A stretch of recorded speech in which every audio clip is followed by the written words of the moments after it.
Hello and welcome to Talk from Superheroes. Hey everybody, I'm Andrew Ivamy. And I'm Diana McCullum. And you're listening to Talk from Superheroes, where every week we discuss a piece of heroic television or film.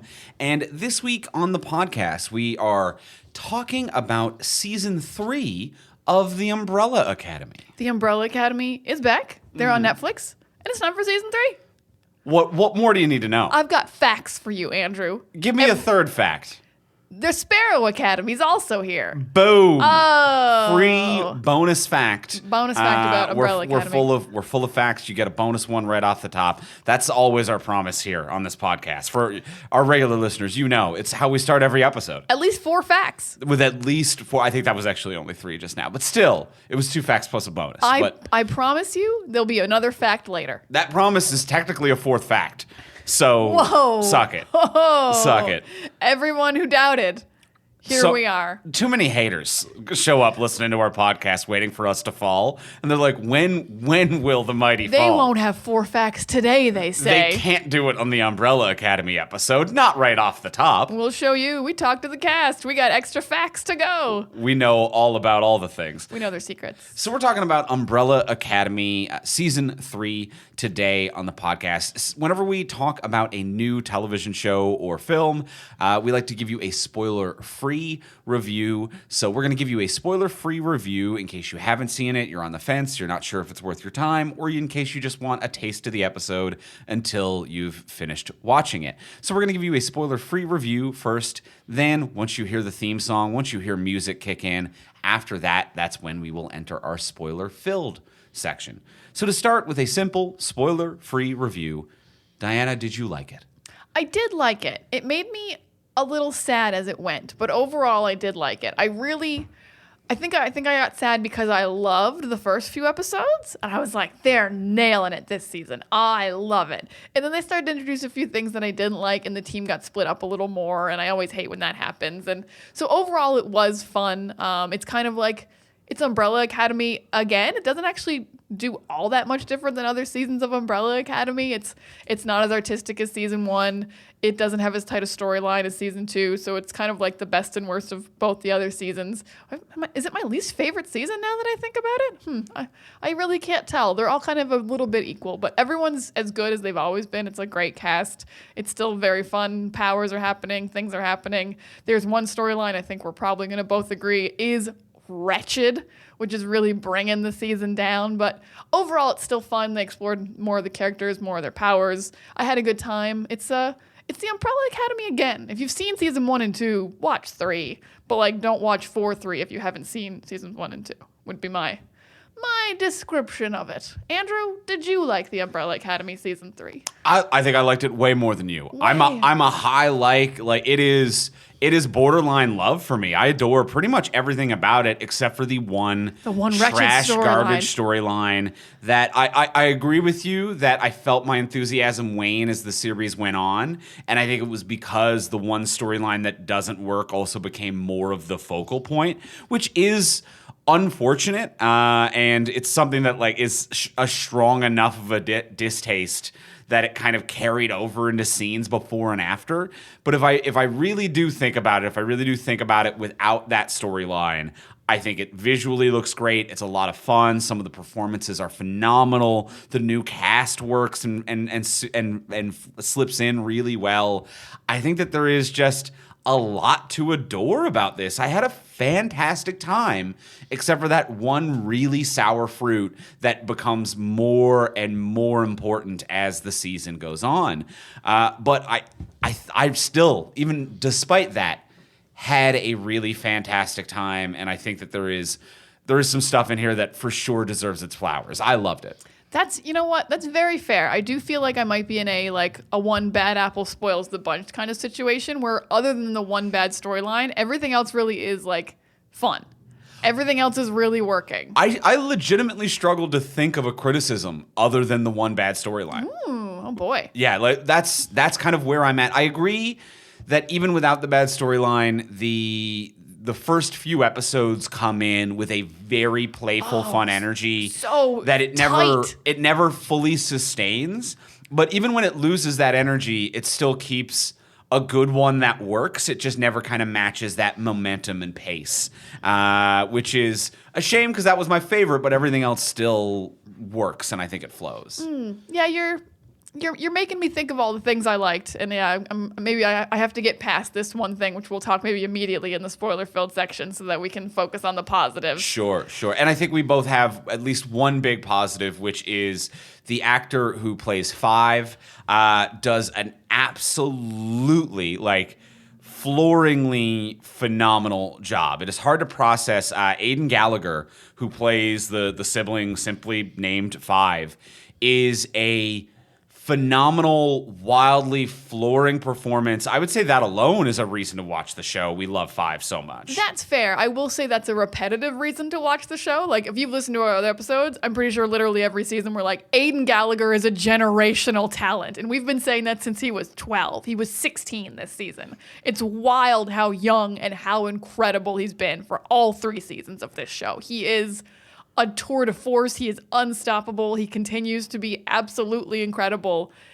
I am blown away by this child. And I don't get blown away by children easily. No, I'm hard to impress. This is a very impressive performance from Aidan Gallagher. Absolutely phenomenal. To the point where it's like there were moments during this season where I'm like, how old is this kid now? What is he, like 30 playing 20? And you're like, he's like 16. I'm like, you've got to be kidding me. He's 16 playing like 85. And nailing it. Absolutely nailing it. Yeah, feeling like the oldest man in the room, wisdom-wise and leadership-wise, while genuinely being a 16-year-old kid. 100%. Absolutely wild. Yeah. And so I think we're a little bit of a disconnect between our opinions. I'm a high like. I might be like a higher like than I sounded at the beginning. Yeah, like I feel like I could rewatch this again and have a good time knowing which scenes I should skip.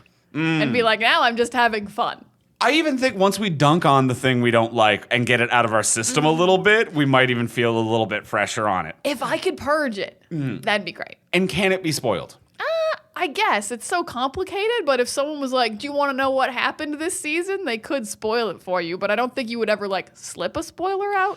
I think there's 2 things that are clean and simple enough that could be spoiled. So much happened that I'm not even I'm like, which ones? Right. I think, the mystery around a specific character, and I also think that certain sequences, if you don't know to expect what's going to happen, are kind of tonally surprising and kind of catch you off guard. So I think that there are a few things that are preferable to go in fresh on. Here is a thing. Actually, you know what? I definitely know that this can be spoiled because Netflix sent me a list of things we couldn't say before the show aired. Yes. So those were all the spoilers. Yeah, fair enough.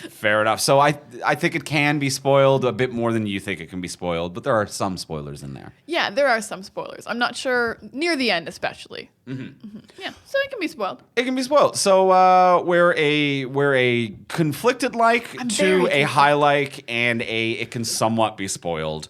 Before we get into the spoiler-filled section of the podcast, we want to thank our wonderful sponsor of today's episode. We want to thank our friends over at NordVPN. I am going to thank NordVPN for their premium cybersecurity and granting me access to vast amounts of entertaining content across any geolocation I may wish to get it from. Yes, it is very easy to use. If you don't know what a VPN is, essentially it is going to make it seem like your internet connection is coming from a different location, which has many different benefits for your internet connection. It is beneficial for your privacy and cybersecurity. So it is going to disguise your location, which adds a certain element of privacy and protection, which is fantastic. It is also going to provide you additional access to things that sometimes things on the internet are geo-locked and cannot be viewed in certain regions, which is absurd because the first W stands for world. It's a world.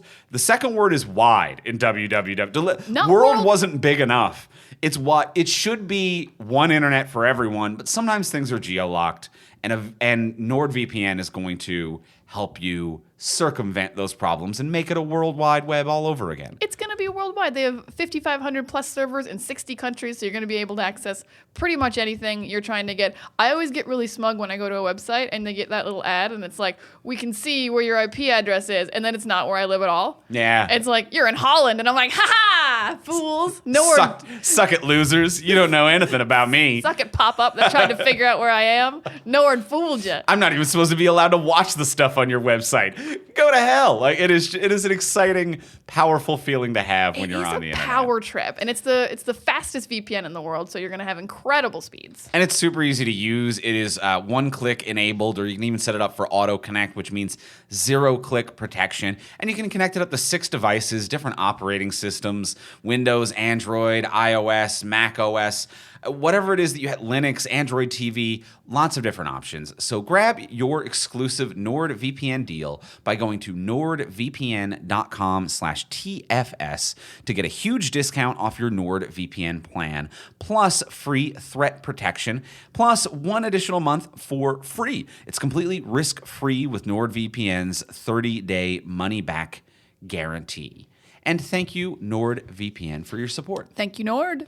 And now let's get into the spoiler-filled section of the episode. Let's talk about The Umbrella Academy, Season 3.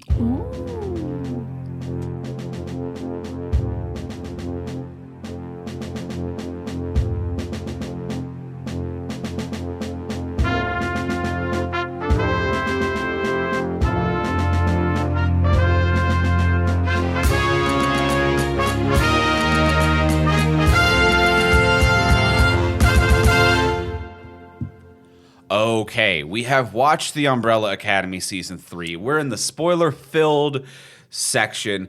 It is always a concern as to how we want to start episodes like this, where it's like, for a show that I think we're going to have a lot of nice things to say about it, do we give it the compliment sandwich, or do we just get the negative off of our chest right away? We don't usually do this, but let's maybe go a little bit chronologically through it. Okay. A little bit, because I do want to start like positively, because it deserves it. Sure. It deserves to start positively, and then pretty quickly let's get into the bad thing. If we're starting positively, I think I know where you're going, but take it away. I mean, I just really need to talk about Footloose. Woo! What an opening. Incredible. We were sitting on the couch slack-jawed. We're like, oh my God, this is such a long sequence. Like, it's not like they learned like 4 dance moves. Like, they learned all of Footloose, every single member of the Sparrow and Umbrella Academy, just dancing in unison. It's such a long sequence. It's so fun. It was such a great pop to start the season off. And honestly, it might have been all downhill from there. Like, they came in too hot, too fast, too footloose. Yeah. It was so good, though. And also, like, it was a promise that never quite got filled again, because it's the one of the Sparrows, the alternate timeline Umbrella Academy, the Sparrow Academy. They all have different powers. They're different people, with the exception of Ben, who's on both teams. One deceased and not there with them, and the Sparrow Academy version actually there. But so one of the Sparrow Academy has the, like, I spit, and when it hits you, you hallucinate. But we don't know that that's the power, so Diego just gets hit with spit. And then the sequence just begins, and it beginning out of nowhere and being presented as if it's reality makes it even more delightful. It makes the reveal at the end that it was all a fantasy sequence super fun. And we were... You're right, slack-jawed. I would describe us as aghast, which is rare, and like we couldn't believe what was happening, and it was so delightful and incredible. And I even turned to you after like we realized it's a hallucination and it's what her power is. I was like, oh my God, we're gonna have some fucking fun with this season. And when they never really use it to have that kind of fun again, there's different kinds of fun I think the show has, but it never quite hits that height of incredibly fun, beautifully executed, just a delight. Yeah, because right off the top, it's so fun, and we don't know what anyone's powers are really. So she spits at Diego, but then Luther is kind of the focus of the dance at first. So it's like, what's happening? Like, is one of your powers, because we don't know the Sparrow Academy, it's like, is one of their powers the ability to make you dance? Like, what is happening in this alternate timeline? So you're like, you're slack-jawed, but you're like, is this going to happen all the time now? Like, is this a thing we don't know? Where like, I don't know, maybe Reginald Hargreaves teaches both of his teams the Footloose dance, and like they're like, if you ever run into an alternate version of yourself, you have to have a Footloose dance off. And you're like, yeah, sure, Reginald's crazy, so he might do that. And they're all like, it's the moment we've been waiting for. It was so much fun and such a great, fun way to start. especially because of choreographed dance, because season 1 very famously starts with them all dancing in separate rooms. Which is a fun energy. It was a fun energy. They're in the boxes. It was really like, it fit the tone of that season perfectly, of they're a family, but they're separated and there's walls between them. But this was just like a choreographed dance, which is so much work. That so much work, and 14 people had to learn. All 14 people who are not trained dancers. Maybe some of them are. I think 1 or 2 have dancing backgrounds. Like, I actually didn't look up who choreographed this one, because I know Elliot Page's partners who choreographed the Luther Allison fantasy sequence in season 1. Yes. So maybe Elliot just, through relationship, has osmosed some dancing. I don't know if Elliot has any formal training in any regard. I'm going to guess from the way Elliot dances in like the karaoke and wedding parts. No. I'm just going to throw that out there. No shade, Elliot. You're a cutie and you're doing your best, but you got no moves. I think maybe Allison does. She stands like a dancer. I could see that. She stands like a woman who has dance training. Yeah. And I don't know about the rest of them. Probably Sloane. I was just about to say Sloane, yeah. Gun to my head, I'd be like, Sloane's probably a trained dancer in some regard. I kind of want to say Klaus. Ooh. Robert Sheehan seems like he knows many skills, but like just a little bit. Yeah. Like I took 6 months of everything. Yeah, I could see that. Yeah, that's an interesting one.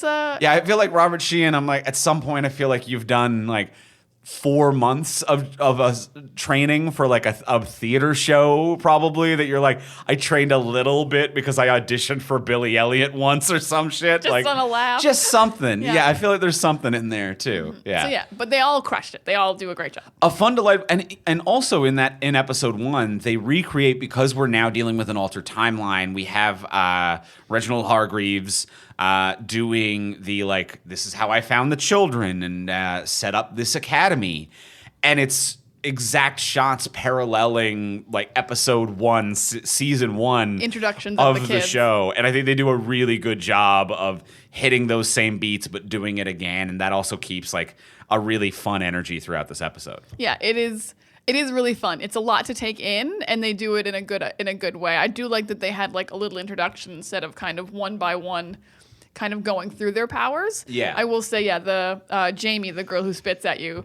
they really never explain that, but like we get an idea. We get the idea. Because everyone else's powers, I think, were explained in like their montage, and Jamie just beat up a guy at a pizza shop.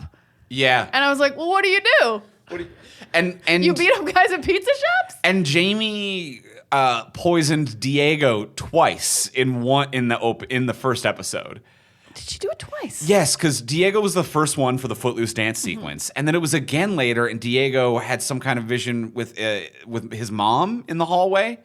Remember that? But we don't get a full sequence. We get a touch of like something with his mom, and he's like, "Mom, what do you do?" And then like it cuts to her point of view, and he's just like batting at stuff. Oh, I think that was 5 with Dolores and the mannequin. Was it? Yeah. Oh, you're right. You know what? That's my bad. That is my bad. No, I think Diego just genuinely thought the mom robot was his mom because she was in the alternate timeline. You are right. It was 5 and his Dolores, mannequin wife. Mannequin. And Dolores. His mannequin wife. I think they did get married. You're right. Yeah. I think he had a wedding. Yeah. That's his wife. That is his wife. His wife. That's his wife. My mannequin wife. So that is that. Who you have to respect. You have to respect. I love that he is like so far out from that point in his life, and he's still just like, hey, that's my wife, even though that was like his crazy apocalypse alone time. Yes. Yeah. Very funny. Yeah, that's still his. That's still his. But a lot of good stuff there in this episode 1. Even like beyond Footloose, like episode 1 and 2, the team is together so much. And things haven't gotten bad yet. And it seemed like the very first time we ever saw this team completely together and on the same page and kind of just a little bit chill. Like after Footloose, my second favorite scene this season might be when they're at the park and they just got their ass kicked. And they're kind of all like, we just got our asses kicked. And they're not fighting, and they're like getting along, and they're just joking about how bad they just did. Oh, Luther's delivery of boy. "here's your ass" is so funny. So good. So funny. Just an absolute delight and wonder. Tom Hopper as Luther as well this season gets more to do than he had in any previous season and is like comedically funny and charming, and the timing is good. His character really elevates, but that is just a brilliant line read from him. It'd be like, hello, here's your ass. That whole episode was pretty like Luther awesome, because even a second later when he sees like a photo of the Sparrow Academy on the billboard, he's like, look at their smug, and Klaus is like, you'll get there. And he's like, smug. He just says smug a third time. He nails it. Yeah, he was vibing that day. Very vibing. Nailing the comedy that day. All right, we've laid down some groundwork of some positivity. We have more positivity to come. Now, do we take a breath and kind of get the big negative out of the way? Let's get the big negative out of the way. I would like to genuinely thank you for reminding me of the positives, and I was very bogged down on this negative. It is a fun season. And you are not to blame for being bogged down by this negative, because we were both bogged down, and by the end of the show, we were actively rooting against the heroes, or I was anyway, because it was so bogged down. The Allison storyline is a mess, is a complete mess, and it's hard even to pinpoint why. I might be finding these words as I say it, because it is a mess that is adjacent to all of the things that works about Umbrella Academy, but it's just like 10 degrees too messy, because all of these characters are falling apart, chaotic, they're mean to each other, they're selfish, they're self-centered, they have a father who abused them, they abuse back, who is an alien, who is abusing a new family, who is drugged, who then sets them up to die, and it's like, we have, 5 murders people for the Time Authority to keep the timeline together, and has killed Lila's parents, who tried to kill Lila. So Lila's mad about that, but it's the only reason she's alive, and is faking a son with Diego that they don't have together. They are all involved in these cruel, selfish jokes towards one another that are so borderline narcissistic and psychopathic that none of them should be likable. It's Always Sunny in Philadelphia meets Justice League. Mm-hmm, mm-hmm. But Allison's just goes that one step too far.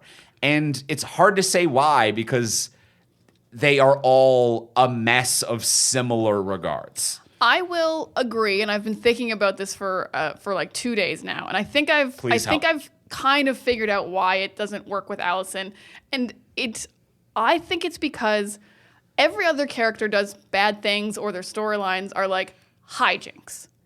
I do a bad thing and it's hijinks. Like 5 kills a room full of people, but it's with an axe and he's blinking around and he's got paradox psychosis or whatever, and it's kind of hijinks. But Allison has genuine trauma every single season.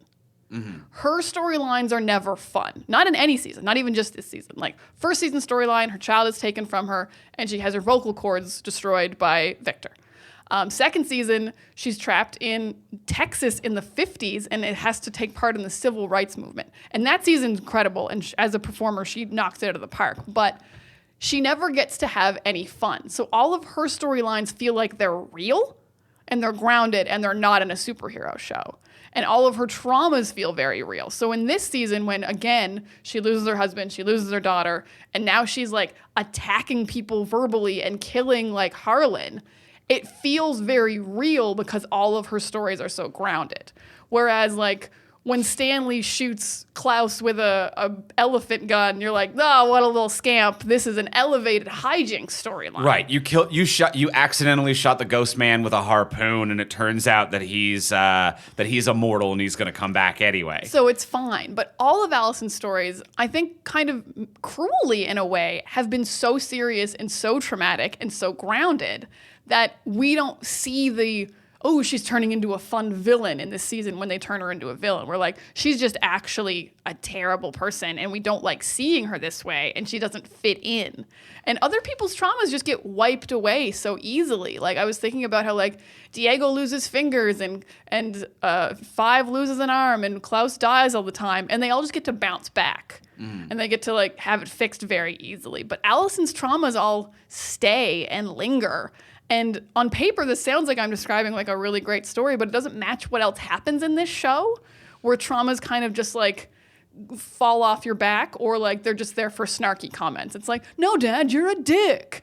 It's there for snark and not for actual like motivation and anger and hurt. But with Allison, it is, and it kind of doesn't feel fair that she's written differently than everyone else. I can fully see that. I had not thought about it from that perspective, and I think that that's a very smart one. That it is a little too close to reality, and you can do that, but to do that consistently too many times with the same character does kind of make it a trauma dump where the story just kind of puts all of its real shit. And season 2 was brilliant. It was incredible, and it would have been nice to get to a little bit of a lighter place here. I might even say that with her traumas being realer traumas, stacking up the real traumas, I hadn't thought about it from that perspective. I think that is a brilliant reason as to why it's a bit too much. I think that the show still could have done something with that. Oh, I think it could have worked. And it doesn't execute a possibility because she has all of these real traumas. It is, I think in season 1, there was like a restraining order from her ex-husband over the child as well. Yes, because he saw her rumor her own kid. And he took the kid away. Absolutely. So he's like, you can't mind control your child.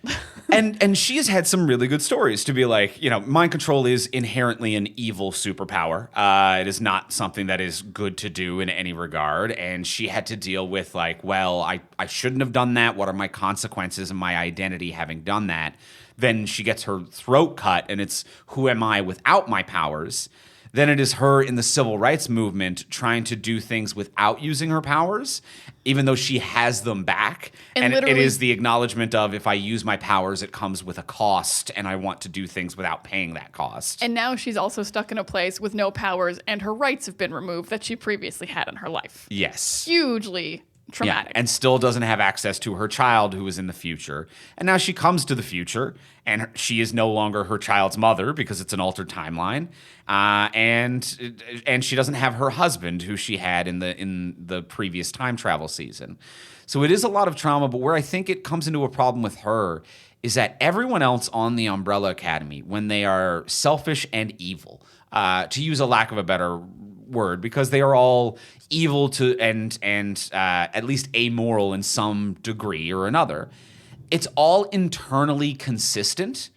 So it is, Klaus is looking out for himself because he's looking for escapes because he has too much trauma and is scared of what he has seen in his life.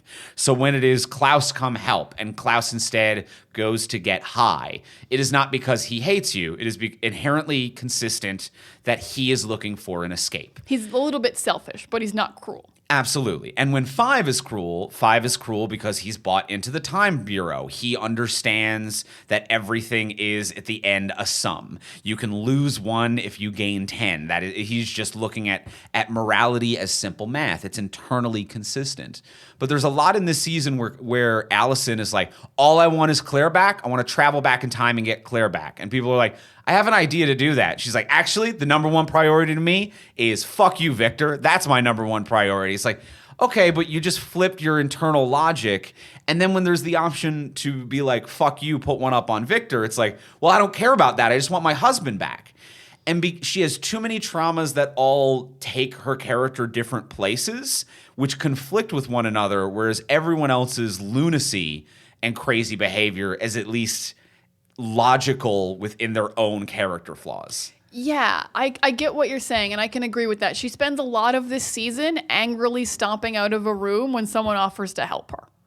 For the thing in the last scene she said was the thing that she wants help with. I want apologies. I want a time travel solution. And every time someone offers her one, she does exactly say that. Well, fuck you, bye. And she's like, I have things to do. And then it cuts to the next scene and she has nothing to do. She's cut her hair. Like, that was the thing she had to do. She was like, I have to give myself a stress haircut. Which every woman's been there, I'll admit. We've all done it. Shit happens. It was oddly, again, too relatable. This woman is too real. Yeah. And I do think that's part of it. She has no internal logic. She's not driving towards anything. She's just mad. But she's also not turning into like any kind of a villain in a fun way. Like in season 1, Victor is a villain. But Victor has, come off pills, but also Victor is like figuring out his powers and turning into the white violin and looks really cool and isn't actually trying to be cruel, just doesn't know how to use these powers yet or feel emotions. Allison just feels like a cruel, regular human being because she's just being mean in conversation. She's just like, fuck you, my brother. I hate you and I want you to die and you're the cause of all my problems. That's not fun and snarky, which is kind of how this family is supposed to work out. And also the things she does aren't super powerfully villainous. Like she kills Harlan when he has no powers and I think she just maybe shoots him. I don't even know how she killed him. But the things she does are just like humanly villainous, not like I'm going to make a big machine so I can rumor the whole world. I'm like, that'd be fun. Right. Make a big machine and rumor the whole world, like a big megaphone. And I think that, if she makes a big mechanical spider, like it's Wild Wild West, like I'm on board with that. Or even if they just lean into the fact that it's like she has so much trauma, she has gone full anarchy. And she doesn't need to make inherent sense because she's not trying to. And I think that there is a story to tell in that, to be like, it is too much trauma, she has snapped, something has gone wrong, and now she is a villain, and you don't need to look for reason within this villain, because Hargreaves is a villain with reason. Mm-hmm. Hargreaves is a villain with formulas. Allison has gone over the edge, and you don't know what the fuck she's going to do because nothing in her life makes sense anymore. But instead, the show very much tries to be like, it makes perfect sense if you think about it, but it doesn't if you think about it even at all. And it's really frustrating because she murdered just a normal human being with no powers who did a bad thing by accident. And all the other murders in the show are like, I'm going to murder to prevent more murders or future murders or in self-defense or by accident. She's the only one that has done I murdered a man standing there apologizing. And it's the only cold-blooded, it's the only death on the show I would classify as an execution, which is what she did. And then to follow that up with, I feel like No, I was following along. And then to follow that up with what can only be classified as sexually assaulting her brother and forcing him to commit non-consensual acts. There's no returning from that. There is no, I was sad today, so I forced my brother to do something that he didn't want to do, and then never apologized for it and was shitty to him later. And there's no coming back from that as a character. From that moment forward, I was like, I'm actively rooting against you, to the point where when the season ended in a new restarting of the universe and she has her child back, I was yelling at the TV like, no, you don't get that. You don't deserve that. You did an execution and you sexually assaulted your brother. Yeah, she's done the only, I would say, unredeemable acts. I completely agree. Like, the execution of Harlan is it's revenge and it's execution and she feels no regret for it. Like, the scene, like, you're absolutely right about Luther as well. That scene was horrific and I hated it. And it was like, I felt like I was watching Doctor Strange 2 again, where like they just decimated Wanda. And I'm like, oh, you're just decimating Allison's entire character. Like, this character can't be brought back. She's going to have to die at the end of the season. There's nothing else you can do with this character now. Mm-hmm. Because the worst part about this is she has literally no regrets. Like you said, not that she's not willing to apologize. She doesn't feel bad about what she did to him, about killing Harlan. Like, at least 5 has a speech to Elliot where he's like, I killed a room full of people to get us back home. And like, you can tell he feels bad about it. He's like, that wasn't like the moral thing to do, but like, I got us home. But Allison's like, I do not feel bad about killing Harlan, and what I did to Luther was justified. And it's like, no, that's the step too far. When Victor apologizes to her for lying and she doesn't apologize for killing Harlan? For executing Victor's stepchild, childish. Yeah, Victor helped raise that kid for like 6 months. Yeah, and Victor also kind of breathed the powers into that child, and that creates a sense of responsibility. So some sort of a paternal figure to a childlike figure. You executed his child. Well, his child adjacent. Yeah, and then the storyline isn't even like interesting. She like air quote betrays them, and I'm like, what did she even do? Because I felt like she was going to rumor them all into going into the Alt Dimension Hotel. Because, like, she made a deal with Hargreaves. Yeah. But then, like, she convinces, like, almost none of them to go. And then this whole time, it's like, me and Hargreaves had a deal. And I'm like, why did he need your help? He didn't need you at all. He didn't need you for anything. And the other weird thing that is less genuinely upsetting, because a lot of what we've discussed has been genuinely upsetting about her. Not fun, lighthearted violence. No, I would say the lighthearted nothing of the storyline that they've written for her is the fact that they keep building her power to the point that at the end of the season, it's like, you don't need to start your sentences with, I heard a rumor anymore. That Allison now can just say, like, shut up, you don't have a mouth. And Victor doesn't have a mouth. And everyone's like, whoa, you've leveled up your powers. And with Klaus also levels up his powers in this season, and it comes into play in the final episode. Allison keeps having this level up, and it never comes into play. It's never put in action, and it doesn't have any plot relevance. So it's just that she's eliminated a couple words from her vocabulary, and it doesn't really. So that's just kind of a sloppy writing thing to be like, well, why did we write this whole you've leveled up if we never quite get there? That was really weird. I didn't understand that at all. I was like, did you guys delete a later scene where this was relevant and then didn't delete like the backlog of why it happened? Like, was she supposed to be able to rumor Hargreaves in that final scene? Because she bounced off him. It didn't work. So I was like, I don't know why we spent not much time on it, but any time. But enough reiteration that it really felt like a Chekhov's gun, where it was like, well, we're going to have to pull that trigger at some point in the final episode. No, I guess it just doesn't go off. Just if she kept her powers. Yeah, it seems like none of them do, but maybe she does. I mean, she clearly formed this world. Yes. I mean, I would say that like she pressed the button and clearly Hargreaves formed this world, as we see in the final thing. Well, then they worked together, and she got like a new world where everything she wanted. I think that might have been it. Like, I'll come along, but you have to give me the one thing I want, and then you get the entire world you want. Hey, she got the two things she wanted. She got the daughter and the new husband. Her old husband's been wiped out. Okay, fair. She got two things. She got a double down of I want to get a combo platter of the daughter I had and the husband I had in a different time zone and mix them together. Which I think is a continuation of the fact that she is a villain as well, because this ending where, like, I think the intention was supposed to be that we were rooting for her in some way. Ugh. Maybe. But this ending of she has her child and she has her husband. And it's like, those are the things I've wanted the whole time. And it's like, but your child's father doesn't exist anymore. You robbed him of the thing that you were robbed of. And Ray's life doesn't exist in the 60s anymore. Yeah. And like, that's a maybe, to be like, you moved someone's life a decade, perhaps. Like, they lose friends and memory. And like, that definitely has an effect. But there is something where I'm like, you have an ex-husband who divorced you in season 1, who loved this daughter and didn't like that you were mind controlling your daughter and is sincerely protective of her. And now he doesn't exist or is gone. Like, that's a dick move. That or Ray's the stepdad? Maybe. I don't know if in a perfectly formed world you'd be like, and I'd like Ray to be the stepfather. Ray's still around and there's legal complications. And she might be taken away from me, and I got to go to court on Monday. Yeah, everything that was done to her on accident, she does to other people on purpose, and it's considered retribution. Yeah, it's very frustrating. It's very frustrating. It's rough, but I think so. We don't like it. We don't like it. If I may be concise, we don't care for it. We don't care for it. And I would say, like, the last thing that I would say, like, on that thought line is that Emmy Raver Lampman, who plays Allison, I think did a phenomenal job last season, and that was a much better written story.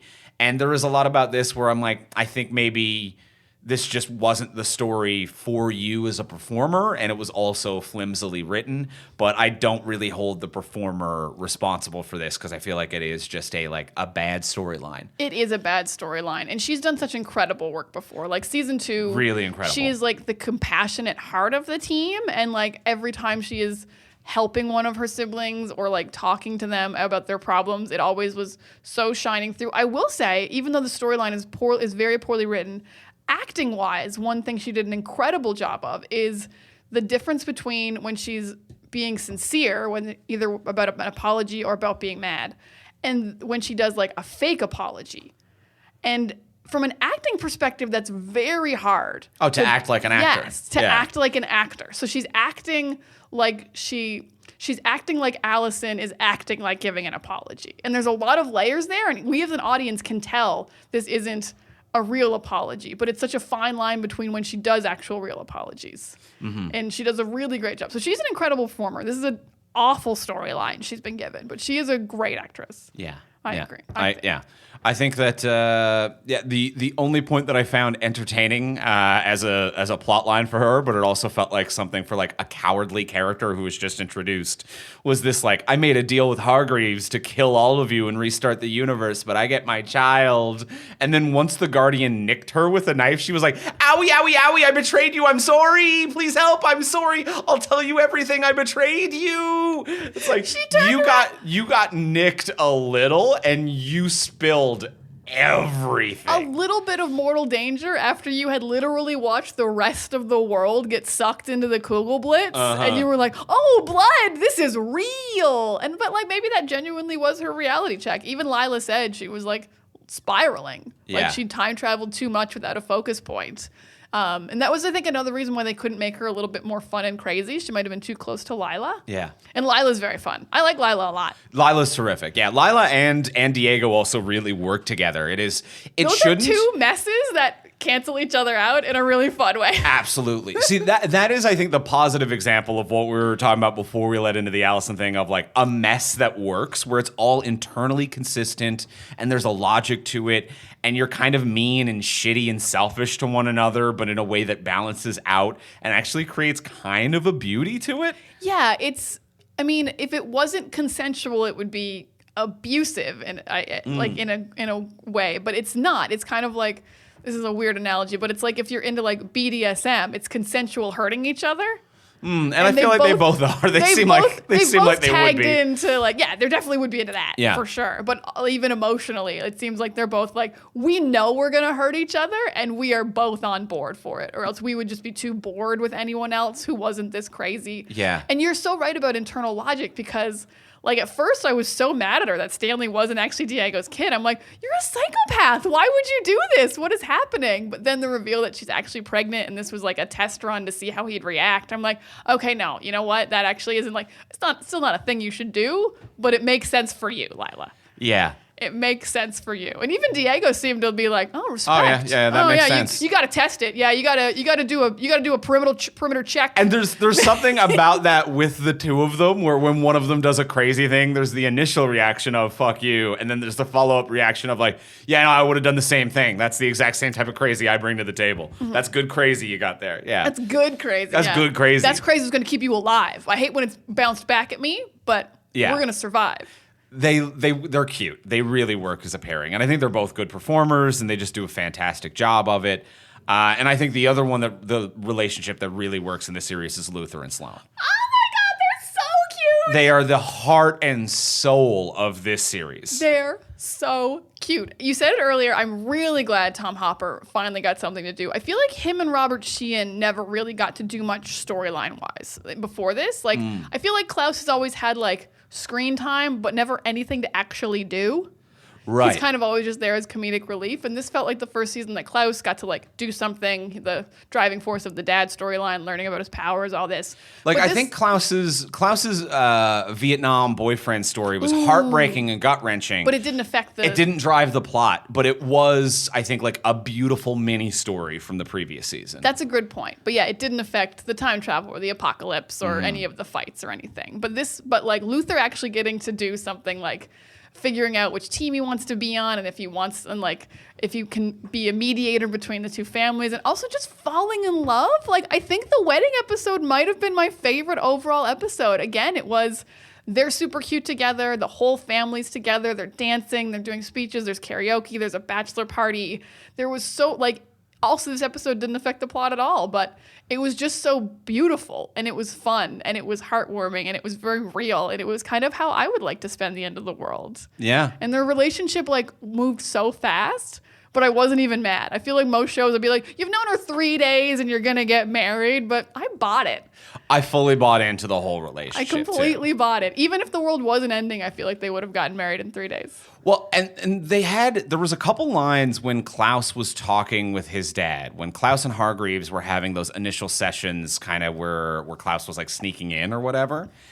And I think there was one point where Hargreaves, I forget the exact phrasing of the line, but Hargreaves says something along the lines of like, you have too much chaos going on. No one can do well with that much chaos. And Klaus goes, you actually learn to deal with it after a while. And then after a pause, Klaus goes, actually, we thrive in it. It's where we do our best. And having this beautiful wedding and coming together as a family and getting along, not just to save the world, but just as a family and as relationships and as human beings, as the entire earth is literally lit asunder around them and collapsing into nothingness, and having these gorgeous, beautiful moments like a wedding outside under the end of the world. It's like, yeah, that actually was a great theme for this season, to be like, we actually do our best as heroes and as human beings, as family members, under chaos. That's why we don't just welcome it to destroy. That's our comfort zone. That's where we work. Mm-hmm. And I think that was like a really beautiful wedding, a really beautiful coming together. And Luther and Sloane, both as characters who just want kind of love and acceptance in a family.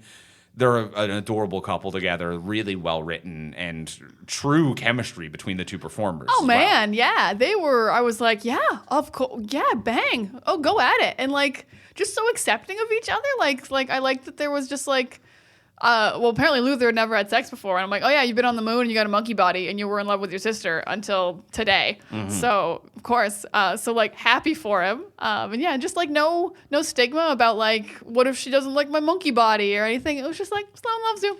It was just 100% acceptance. 100 across the. Well, I mean, the whole season was 100% acceptance. Yes. Because like we have to talk about Elliot Page's transition as Victor was masterfully done from my perspective. No notes. No notes. And I know that like Elliot did consulting, and they brought in trans writers as well in order to make sure that like it was appropriately done, which I think is very important. And you know, from an outside cis perspective, it all felt very tasteful and comfortable, and it felt like it walked that razor thin line of enough that it felt welcoming and comforting and accepting of Elliot and a heartwarming storyline without overstaying its welcome so long that it was like, this is what we're going to get heat for this season. Everyone's like, they weren't trying to cash in on it so they addressed it. They did it in a perfect and heartwarming and very lovely way, without trying to cash in on it or be gross. Yeah, it seemed sincerely supportive. Yeah. It was like, we've already fleshed out the season. We're happy to transition you to Victor, and we'll have a few scenes about how like we're celebrating you and we're accepting you, of course, and you will transition. But you know, season's not about that. The world's ending. Mm-hmm. And it was just very natural and loving. Oh my God, the scene when Luther and Diego are like, Luther wants to throw you a big dumb party so you know that you're loved. And Elliot just does this beautiful smile. I was like, I feel loved. It's so cute. Yeah. It's so cute. And I do want to... And it's so in character for everyone, just Diego being like, do you feel loved? All right, can we get back to saving the world now? Let's go. We're not throwing the party. We're not throwing the party. We got to save the world. We told him we had intentions to. Yeah. So that's enough. And even Diego. And even in the moment of the reveal, when Victor was like, I'm Victor now, is that a problem? And Diego's like, all right, you're Victor now. You're still not number one, and you shouldn't have made a decision without us. Like the immediacy of you're Victor, but also don't be pulling this bullshit. I'm like, everyone was so on point for the writing of how they reacted. Changing your pronouns doesn't change your number, Victor. Yeah. You're still 7. You're he, him, 7. We know what you are, and you're he, him, 7. We respect that. Yeah. So you're 7. Yeah. So that was very, everyone felt like their internally consistent selfishness, but while still being loving and welcoming, and it's just perfect. And I want to take a quick moment to shout out to the haters, because like some people were like mad about this because they're like, it's not in the story, it's not in the comics, like this isn't how it goes. And it's like, have some empathy that like, so Elliot Page doesn't have to go through gender dysphoria to keep playing this character they've been playing. Like, it's such a sympathetic, supportive storyline to do. And even if it wasn't, I cannot think of a character who it makes more sense to realize late in life they were trans. I mean, well, Elliot did. So obviously it's very relatable. But even just when you think about Victor's past, like until season 1, Victor was taking pills so he couldn't feel his true emotions. Right. So he didn't even know what he was feeling. Then he spent 6 months in Texas with no memories. Right. In the 60s. So, I forgot that he lost his memories in season 2. Yeah, so I thought it was just like I was hanging out with Sissy. I forgot the memory loss. I think it was like the last 2 episodes he got his memories back. So really, this is genuinely, absolutely the first chance this character would have had to figure out who they are. With like no pills, full memories, family around them. Yeah. First absolute chance. So like it was kind of incredible how well it fit the story to me.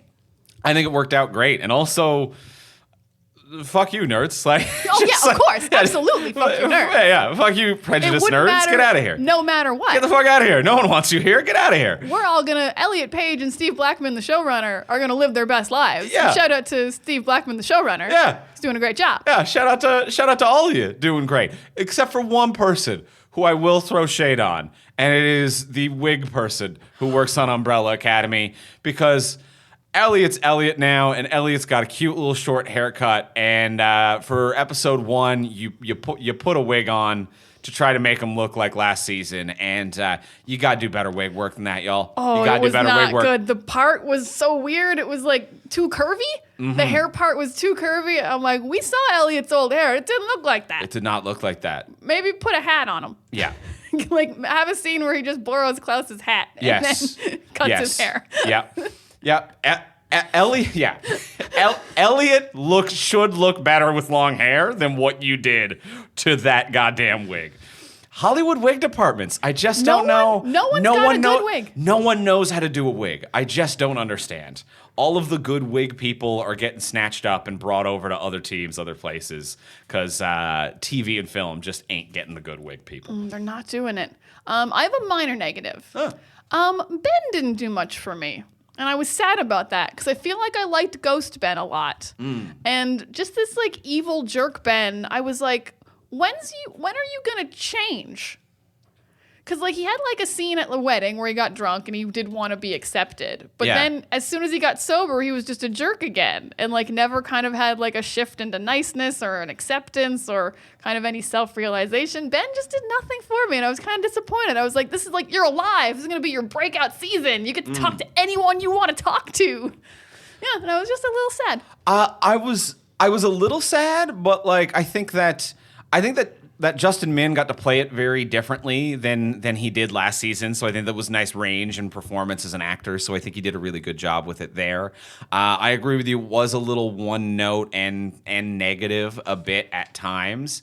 And I think that it's tough for me to say because he has a moment with Klaus that I was considering this as my change, but I'll do something else where like, he has a moment with Klaus that I think maybe should have been with the entire family. Ooh. Because there's the moment at the wedding with Klaus where Ben and Klaus are speaking. And in that moment, I'm like, it contextualizes the whole story for Ben that season for me. When Ben's like, all of you keep talking about like your Ben, what was so special about your Ben? And Klaus is like, well, you're an asshole. You're selfish. Like, you're a bit of a prick. No one likes you. And he's like, and those things weren't true of your Ben. And Klaus is like, no, that actually was true of our Ben, but it was our Ben. And I think like that moment of realization to be like, we just hate you because you're not our family. And we all have, our Ben had as many negative personality traits as you do. And we all have super negative personality traits that you don't like about us. And the only reason we don't accept that in one another is because we're not family. And I think there is this moment of like, oh my God, you like between Klaus and Ben, this quiet moment where Klaus, I think, comes to the realization of like, you are our Ben. Like, you're not his memories, you're not the experiences we've had, but you have all of the same flaws, and we're just not accepting it in you. And I think that was a moment that maybe could have been with the whole family, but also Ben and Klaus have been such a thing for 2 seasons. And Klaus has been Ben's only scene partner for 2 seasons. But I think that was the theme there. I think the theme was that he didn't need to evolve or change, that people needed to accept him. And it was a continual theme of acceptance throughout this series. I really like it, and that's not how I read that scene, but I like your read of the scene much better. Because my read of that scene was not so much like we accepted him because he was one of us, but to me it was... we were raised a little like just the way we were raised. We're all jerks in a nicer way, and you guys are jerks in a mean way. But I think your read is much better. Of if it's your jerk, you love them. Like who could like Diego who wasn't related to him? Right. I will use him specifically. I find him the most grating of the personalities. Just like headstrong, reckless, always wants to fight. So yeah, if you weren't actually his brother and raised with him, you'd be like, this guy sucks. So yeah, that does make a lot of sense of like them just being like, we would love you if you were raised with us. Kind of says you should love everyone. Yeah. You should have empathy for everyone in the world in a way. Yeah. Wow, that's like a really deep. I love it. That was what I took from it, but I'm not sure if it should have been bigger and with the whole family. Because the whole family still won't take him in during like the final scene, like after the wedding. They're still like, that guy sucks. I'm glad they got to dance with them. Yeah. He did go out and dance, and he danced when they thought they beat the Kugelblitz the first time. Right. That was also a really nice scene. Having both families dancing together was really, really nice. But then the Sparrows just get like completely wiped out in that scene. Yeah. It's just Ben and Sloane after that. And I think it is too, like the wedding thing was of being like we're all officially family now is then also the uniting of like we're accepting each other's flaws. Yeah, you're right. Ben should have had a bigger moment, but yeah, that was kind of what I would have liked, like Ben having a big moment with the whole team. Yeah, because it felt like there was almost a moment where he like fights one of the Guardians, even though he'd been hiding and didn't want to. But I'm like, we're all fighting Guardians. Like you're gonna die if you don't. This isn't you changing, especially because you're the one who wants to go in here. Yeah, you were the one who was like, yes, let's go fight Guardians. Let's get in here. Mm-hmm. So yeah, I'm on the side of liking Ben this season. Okay, I didn't like him that much. I thought he was too one note and a little too aggressive. But that read has really put some things into perspective, and I'm gonna think about that when I maybe interact with everyone ever in my life from now on. Deep stuff, babe. Deep stuff. Would I like these flaws if they were family? If I was raised with you, would I put up with this more? Probably. Probably. Everyone's family, no one's family? Shit. We're all one big family. It's complicated. And then, I mean, one negative side of family is Hargreaves, that son of a bitch. But, like, a fun villain, though. Hargreaves is a very fun... When I say he's a son of a bitch, I'm like, you're meant to feel like he's a son of a bitch. He's a real dick. Yeah, Colfior is doing a really fun performance here. He is having a great time. But, yeah, this... And the thing that bothers me is he really doesn't need to be such a bastard. Like, I feel like if you just told them, we have to go fight some Guardians and we can recreate the world, they'd be like, thanks for being honest with us. That's why we have powers to fight these Guardians? Cool. And, like, he wouldn't tell them they're going to die in the machine. And that would be the dick move. But everything else, I'm like, just tell them and they'll go in. Yeah. Just tell them this information. I think that is... I agree with you. It is frustrating from someone who is trying to, on the outside, solve the plot and make everyone's lives better. I want to know the information. But I'm not frustrated in the sense of like, well, this doesn't make sense for the character. Because I do think that he is so self-righteous and self-centered that for him to explain himself to his kids would be equivalent to like... to a human being going over medical reports with their hamster as to how the vet visit went, where it's just like, I would never, why would I belittle myself to waste all of our time to try to explain something you won't understand in incredible detail? You should just do what I tell you. Exactly. So actually, you know what? I like the idea that he doesn't think of his kids as kids, but as pets. That actually really... Yes. Helps put into perspective like the fact that he's just training them. He's not loving them. He's not raising them. He is just training them to do jobs. Yeah, that is it. They are all just They're all service animals. They are all just numbers on an equation to him. And he's like, I need to lock certain variables down. Can I train these variables to be a fixed number? And then I can solve this math formula. But I'm not going to talk to the numbers. I don't care about the emotions of the variables. I am simply trying to solve a math problem, which is the sum of all life on this planet. So I think that there is a like eternal godliness among him where it's like, why would I explain myself to you? You're lesser than me. And then I think there is also a level of that benevolent, hyper-intelligent villainy that is common throughout comic books and superhero stuff, where it's just like your Lex Luthors, your Doctor Dooms, where it's like they can at times seem like your best friend if you both have the same goal in that one particular moment, but they are also thinking 9 steps ahead. They are playing chess when everyone else is playing checkers. So even when you're aligned right now, they're making sure that the way that the goal that you both want is accomplished is a way that allows 4 steps from now them to accomplish something that you don't want. So there is that level of like 4th dimensional villainy that he has going on. Definitely, yeah, but he's definitely a bastard. I do appreciate that this season, I do feel like I'm finally starting to like get a few answers of weird things, and it's not just throwing weird things at the wall. I'm like, maybe you do have an overarching idea of what's happening show. It's taken a while. Like now that we're at season 3 and we're like, you need 7 kids to like with powers to set this thing off to recreate the world. I'm like, okay, so this is why we even had to time travel at all. Because in the original timeline, Ben died. So we only had 6 kids. So we never could have gotten the hotel to work in that timeline. He didn't have enough people to put into it. So he had to figure out a way to restart a timeline to get additional kids with powers.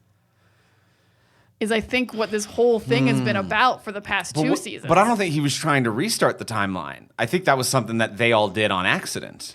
I think so, but I have to imagine it was part of his like grand scheme, or else he just killed himself for no reason in season 1. That's a good point too. Like he must have had some kind of like, I don't know, talk with Old 5 at the time commission. And he was like, how can we restart time? He's like, yeah, do it exactly these steps. Interesting. That's a possibility, I guess. Yeah. Or maybe just when he met like a bunch of them in the 60s, he was like, ooh, if I fuck up the timeline, I'll have double kids. And that's extra kids to throw into the hotel machine. Okay. So yeah, that was my read on it of why all this has happened, is because Ben dying fucks everything up because he needs 7 kids. There's no way to do this in the original timeline.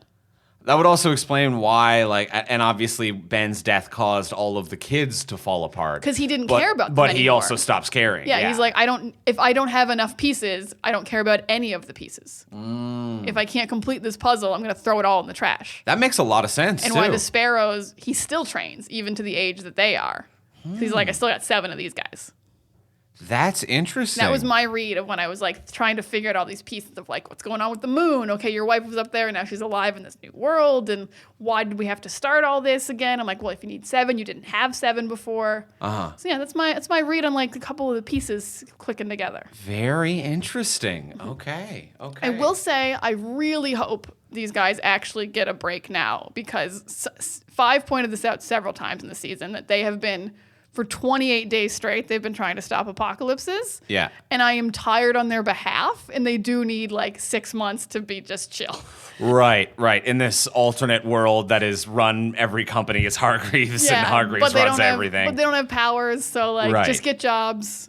And I do think that there is something also consistent where, kind of going back to what I was poorly paraphrasing earlier, between the Klaus and Hargreaves conversation, where it was like, we don't survive chaos, we thrive in it. That's when we actually come together and do our best. Is that they've never been closer. There is this wedding, everyone's getting along, there is forgiveness that has, in the likes of which the family has not previously engaged with. And then the timeline restarts and none of them has powers and there is no problem or conflict behind them. And they immediately are all like, fuck off. And they all walk off in separate directions with no regard for one another, to show that like these people literally are only useful or valuable or rise when there is nothing but chaos around them. And if there is a moment of peace and silence, they are all going to fuck off to find something chaotic. That's a great point. They really do not have each other's backs in a moment of calm. And actually, because early in this, and I'd love if they did though, Because earlier in the season, one of my favorite sequences was Five and Klaus going on a road trip. I fully agree. And just them being like, we're going to look at a ball of twine and go to an Amish village. And like, Klaus had reasons to want to go, but that was very just chill and supportive and fun. Mm-hmm. And it was one of my favorite storylines. I'm like, I'd love if you guys had like a little bit of that. And I think that it is only Klaus and Five maybe that can do that. Because of the seven, like of the family, Klaus and Five are the two characters who are confronting, realizing, and dealing with the concept that they can only survive in chaos. So it is kind of Klaus dealing with his father, coming to terms with his immortality in the afterlife. And even when Luther gets there and Luther's like, we gotta go. And Klaus is just like, it's fine here. Don't worry about it. We'll all die eventually. We don't need to court chaos. And I think that Klaus's journey of like, holy shit, we thrive in chaos. Actually, maybe that's not that healthy. I'm going to find a little peace. And he does. And same thing with Five and like Lila's kind of conversation with dealing with the Time Bureau and his future self, where it's like, you're never going to take a day off. You can't take a day off. You hate not being in chaos. You need to be constantly fixing something. And him being like, I don't want to be like that. So I think him and Klaus are the two characters in conversation with what their problem is. And because of that, are the only ones on the path to correcting it. Because you can't be on a path to fixing your problems until you admit that you have them. Ooh, that's another great analysis, Andrew. You are knocking this out of the park. Because Five does have that arc this season. It's a very subtle arc, but this is the first time he has ever accepted that he can't change things. Because Five is very much like, I can time travel. I work for the Time Bureau. I'm going to fix the apocalypse twice with time travel. I'm going to do this. I'm in charge. And this season was the first time where he's like, I'm going to take a shower and a nap, and the world's going to end, and I'm going to get drunk, and I'm going to just let it happen. And I was like, I'm kind of proud of you, and you need this. Yeah. And that was growth for him, deciding not to try to help. And eventually, he goes through, because the world's ending, and there's a tunnel. Right. But he does a little something as like a favor to, he does it almost as a favor to Luther more than anything. He's like, I'm going to stay here. Like, I'm fine. I'm happy. I'm peaceful. We'll all die. And Luther's like, I need you to do this. So I think it's more as a favor than it is for his own necessity at that point. Yeah. Great arcs for them. But you're right. Everyone else kind of doesn't accept that they thrive in chaos. They think they're chill. Yeah. And they're not chill. Yeah. It's a classic psychological thing. If you think you're something, you're not that. And if you are aware that you are something, you can avoid being that. Damn. Yeah. It's fucked up. It's messed up. Yeah. You've really therapied these boys up. Right? Yeah. Like, I think a simple everyday example of that I always find interesting is people who claim that they're not susceptible to advertising. It's a weird, just like everyday example of that. Is that like, these people who are like, advertising doesn't affect me. Like, ads don't get to me. Like, I'm smart. Ads don't get to me. People who claim advertising doesn't affect them statistically are like 80% more likely to be affected by advertising. Oh no. Because they refuse to admit it. So like they'll see an ad for Coke and then like later be at the store and be like, I really want a Coke. But because they refuse to admit that they're affected by advertising, they fully buy in that it's due to their own wants and desires, and then buy in even harder, where it's like, no, I want Coke because it's a better beverage, and I fucking love Coke. It wasn't because of some ad. You know what? I'm going to get a case. I love it. That's my choice. It's something I decided today. Whereas people who are like, I actually am affected by advertising, would be at a store later and be like, I want a Coke. Why do I want one? I saw an ad. That's probably gone into my head. Actually, maybe I don't need one right now. I bet this President's Choice Coke, which is 50 cents cheaper, is just as good. Or whatever it might be. Yeah. So people who admit that they're affected by something are statistically less likely to be affected by it, and people who go into denial about being affected by something are statistically more likely to be affected by it. I got to admit, I'm affected by more things. Yeah. I'm affected by the cold, and then I won't be cold anymore. Oh. The power of the mind. Yeah. I see how it is. Well, let's go in for the close. Let's ask the final question of what would you change? So now that we've discussed everything we discussed, what would you change about this show if you could change anything? Before we do ask that final question, we will remind you, as we do every single week, and if you've already done this, feel free to skip ahead. If you haven't, please listen. Take a second to do it. You could do it while you're listening to our spiel about doing it, which is please subscribe, rate, and review on Apple Podcasts, Spotify, Podcast Addict, wherever you might be getting your podcasts. Wherever you're getting your podcasts, open it up. Type some nice words about us. Leave 5 stars. It's fun. You'll have fun. You're not susceptible to advertising, though, so this isn't an advertisement. This is a plea from a friend. Put that in the review. Say that you are not susceptible. Say you are susceptible to advertising. You have to admit it, and then the future is better for you. Leave a review that says, I am susceptible to advertising. Great show. Yeah, whenever you see the little box to leave a review, be like, oh, I do want to leave a review. And we're like, the power of the word. The power of us. And we genuinely appreciate it. It helps the podcast out. It warms our hearts. It helps us out. It helps other people find us and to be like, oh, we'll be susceptible to them as well. Except we won't. I don't even know where we're at in this track anymore. I feel like we've incepted too many layers on top of this one. We got a spinning top and a safe. I don't know if it's open or closed. Let's keep it simple. Let's just leave that review. It helps us. Let's just keep it. Can we just boil it down to that? Please leave a review despite how long it took us to get here. Please, we need this. And as well, if you want to support the podcast monetarily, you can do that over on Patreon, which is a monthly subscription service where you can subscribe and get unique bonuses depending on your subscription level. You can do whatever is in your budget. You can do $1 a month if you just want to support the network and help out the podcast. That means the world to us. You can do whatever you can afford. At the $10 hero level, though, you do get a bonus episode of this podcast every single month. So at $10 a month, you get a bonus episode. This month we did Chippendale's Rescue Rangers, Chippendale Rescue Rangers. I put the S on the wrong word, the emphasis on the wrong syllable. But we did Chippendale's. That is over on the Patreon page right now. There are many episodes. As soon as you sign up, you get immediate access to the back catalog. That's incredible. There's like 80 episodes. They're ad-free, a topic we don't do on the regular podcast. It is real fun.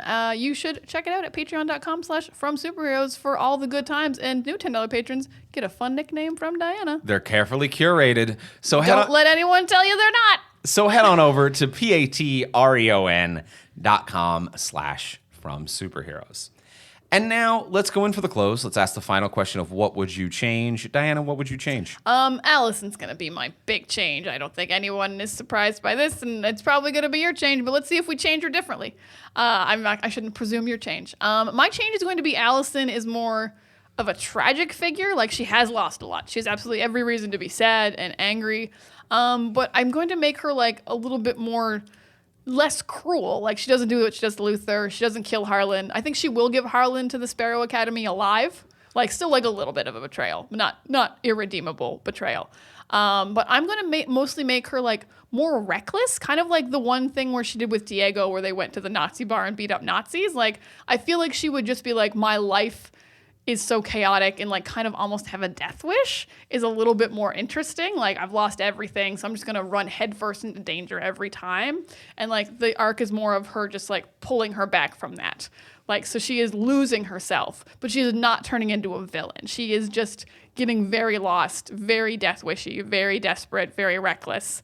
And then in the end, I'm going to kind of keep it the same, but she's going to be like the hero at the end. Hargreaves betrays them. She's not in on it. And in my version, she's not in on it. Hargreaves betrays them, and she is in one of the little light tubey things. It's like killing them, but her rumor thing still works in there, and she's able to rumor him, and she says, like, stop, and she's able to, like, change the little box thing that he's going to change, and so she still does get to change the world because she's the one who hits the button, but in, like, a hero's way. A way of like, we didn't know what he was going to do and he was betraying us, so it's better if I recreate the world than this fucking asshole who we don't know his intentions or what he wants and he's just murdering us. So she's going to get her kid and husband back, but in a way that is just like heroic and nice for her, of like, finally Allison gets a win because she's a nice person and she doesn't deserve this storyline to turn her into a wretch. I hate it. So yeah, she gets to be reckless but a hero at the end, and she gets her kid back in a heroic way. That's my biggest change. Andrew, what would you change? Interesting. I like your idea. Reckless heroism, I think, is a fun type of heroism. Doesn't hurt anyone but her. It does. Yes, it doesn't hurt anyone but her. I think where my change it's also going to be Allison. My idea for where I would have gone with it, which is complete nihilism. Because I think that is one thing that no one really addresses existentially in this show, that it is the collapse of everything of all existence throughout time. Like, it's not just the Earth is collapsing. It is all universes, all possibilities, all realities. The Time Bureau doesn't exist. There's no past. There is no future. There is nothing. So I think that this is someone who has, I agree, over several seasons dealt with a lot of very real trauma that's too real. And where I think that leads to a head here is let it all collapse.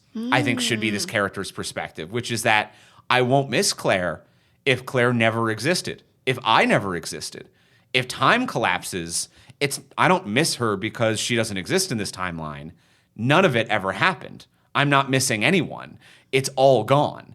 And just this like acceptance of the end of the world, to be like, what am I fighting to keep the world for? To keep a world where I'm in a timeline where I don't have my husband or my daughter?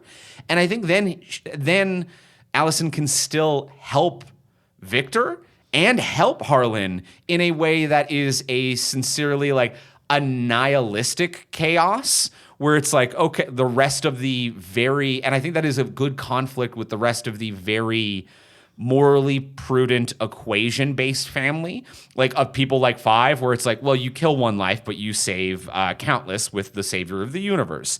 Or your Hargreaves, which is, yes, these people die, but I get what I want, and that is the end sum of whatever it is that we need to do. If we have someone like Allison who's like, yeah, I'm going to help Victor escape with Harlan because fuck it, that's why. Because fuck everything.